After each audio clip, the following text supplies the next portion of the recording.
We think of CEOs as being super capable and super competent, and they handle so much at such a high level. But why should only CEOs have those skills that we associate with high-level achievers? Shouldn't we all have those skills to improve our success and happiness at work and home and in life? And if we had those skills, wouldn't it help us achieve more and maybe reach more levels of executive success and happiness in our work and at home? So let's all get equipped with those skills. I'm Dr. Ellen, and I have a passion to help people build success and become their best at home, at work, and in life. And I'm going to talk about 10 skills and characteristics of effective CEOs today. So you may want to have a piece of paper to write down some of your responses today, but if you don't have one, don't worry about it. So again, I'm going to talk about 10 skills, and I want to just explain a little bit about how I came up with this. And I'm saying hello to people as they're joining in. Hello, everybody joining us. I am going to speak about CEO executive skills and how we can all gain competence in those areas. So I wanted to explain how I came up with the idea, the concept for this program. I work with a lot of executives. Some of them are newer to the executive level, and I try to help them build their skills and hone their skills and build their way up into higher levels of executive positions. Sometimes I work with executives at high-level positions. And these skills are really important for them to succeed and do well. One day I got to thinking and I thought to myself, well, these skills can help everyone. Why shouldn't we all have those skills? And that's how my program on CEO executive skills began. So again, I want to welcome people as they're joining into our program today. I see a bunch of people who've joined in, so hello and welcome, welcome, welcome. We are talking about CEO executive skills and how we can all get them, how those skills can benefit all of us. I see Anna Mae says she's on her way home from Orlando. Wow. Well, I hope you're going to have a great trip, Anna Mae, and I hope you're going to enjoy listening in and hopefully pick up some good tidbits and ideas that you can take home with you. So I'm going to talk about 10 skills that CEOs have, and I'm going to talk about them very briefly. But if you'd like to speak about any of them or all of them in more depth, you're welcome to contact me and we can work further on these skills. So let's dive right in. Anna Mae says her daughter is driving right now. That is wonderful. So I'm glad that you can enjoy and listen in. And hello to you, and hello to your daughter also. I always love to have family members with us as well. So let's dive right in and talk about the skills. And skill number 1 is CEOs have steadfast confidence. They don't sit and think, oh, I can't handle this. I don't know how I'm going to handle this. I don't know what to do. That's not how they became CEOs. They're ready, whatever comes their way. They think clearly and confidently, come up with a plan, and they keep moving forward. And one thing about confidence is, first of all, it gives us optimism. It makes us feel optimistic that we're going to handle the situation as opposed to thinking doubtfully, I don't know how I'm going to do this. I don't know how I'm going to handle this. So, and it also gives them extra energy because they're not weighed down by that doubt and worry. How am I going to do this? They sit there in their executive chairs and they assume they're going to be able to handle whatever comes their way, and they just do it. And they have extra energy. They keep moving forward. So if there's a problem, they come up with a plan and move ahead. And you know why? Because CEOs have steadfast confidence. So how is your confidence level in your life? Let's grade it on 3 levels. And again, if you have a piece of paper, if you want to write down confidence, grade number 1 is confidence. You've got it, no problem. 2 is you have some confidence, but you'd like more. And 3rd is you need some help with confidence. So grade on a 1, 2, and 3 if you'd like. And let's go on to the next skill, and that is goal mastery and planning. So CEOs are experts at planning, not just goal setting, but goal mastery. They think through in detail a goal that they have for their company, their business, or for themselves, and they chart a course, a plan to get there. So often I hear of people who come up with goals and they say, yeah, I want to lose weight, I want to get a new job, I want to do something in my house, but they don't really come up with specific plans that lead them directly along the course to get what they want. But CEOs are skilled and they take great care at setting detailed goals and charting a detailed plan, a process of how to reach it. So they don't sit back and say, I want to lose weight, or I want to start a new department, or whatever, and just figure the pieces will fall into place. They don't sit back passively. They plan excessively in detail how to get there. So they're masters at identifying goals and identifying plans to reach their goals with momentum, with energy, with confidence. So what's your level of goal setting and planning? And let's grade it on 3. So 1 is you're great at setting goals and setting a path. 2 is you're okay at setting goals or a path.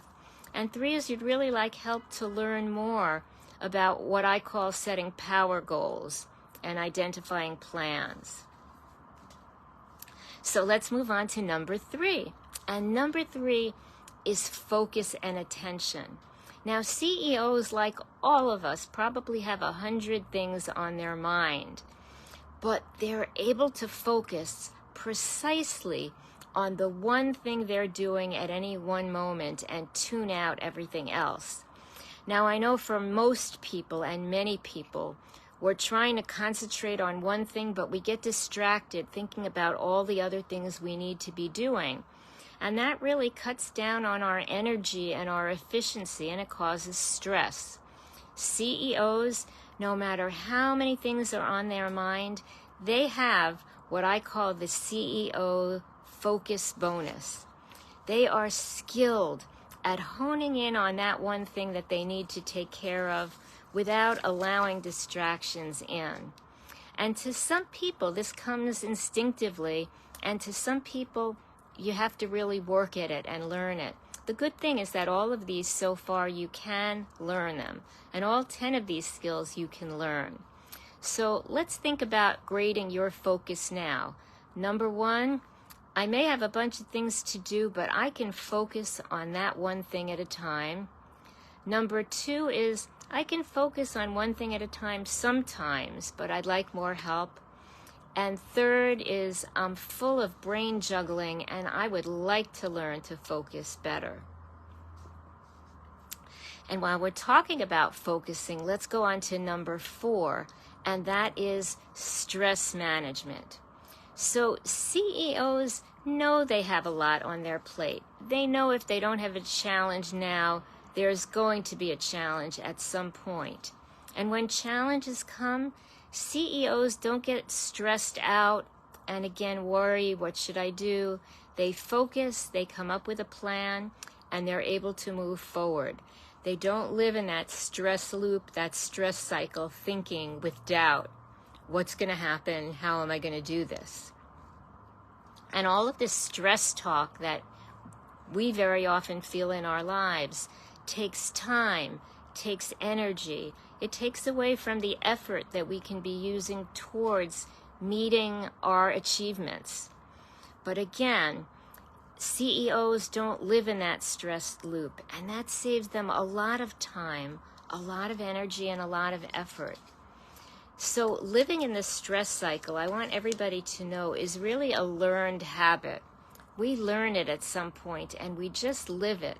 But you can break and crack that habit. If you don't know how to do it, you could do it with some help. I'm happy to discuss that with you if you'd like. It's really a good problem to get rid of and a good skill to have to be able to handle the stress that we know we all encounter in life. So what's your level of stress management? 1 is I can handle stress fine, no problem. 2 is I have some stress management skills, but I need more. And 3 is I really need help handling stress better. So let's move on to number 5. We are halfway there. And 5 is time optimization. Now notice I didn't say time management. And I point this out whenever I talk about time because we all have 24 hours a day, 7 days a week, 365 days a year. We can't manage time. We can't make time change for us. The only thing we can do is change our habits with time, change our relationships with time, and change how we use our time. And CEOs spend a lot of time at their work, but they know how to handle and budget time and not waste time on the common time wasters like stress, like not being focused and wasting time, and other areas. So there are lots of time optimization techniques that we can talk about. I'm happy to do that if that's an area that's important to you. Let's grade that on a level of 3. 1 is I use time fine, no problems. 2 is I could use some help with time. And 3 is I feel I lose a lot of time. I need help with time. Let's move on. Number 6. 6 is resilience, perseverance, and persistence. So CEOs don't get frustrated or discouraged when a plan doesn't work out or when a challenge comes along. They are able to maintain momentum and what I call stick-to-itiveness when they need to. They're in it for the long haul. They're in it for long-term success. They forge forward. And again, CEOs don't waste time thinking, why me? How am I going to handle this? They just take a problem and forge ahead. They don't ask why, they ask how. They don't ask why am I having this problem? They just ask how am I going to solve it? So they have courage and they just move forward no matter what. And remember, courage is not the absence of fear or discomfort or stress. It's moving forward under conditions in which other people might feel fear and might be immobilized. And that's resilience. That's the epitome of resilience. So what's your level? 1 is I feel that I'm very resilient. 2 is I have some resilience, but I'd like more.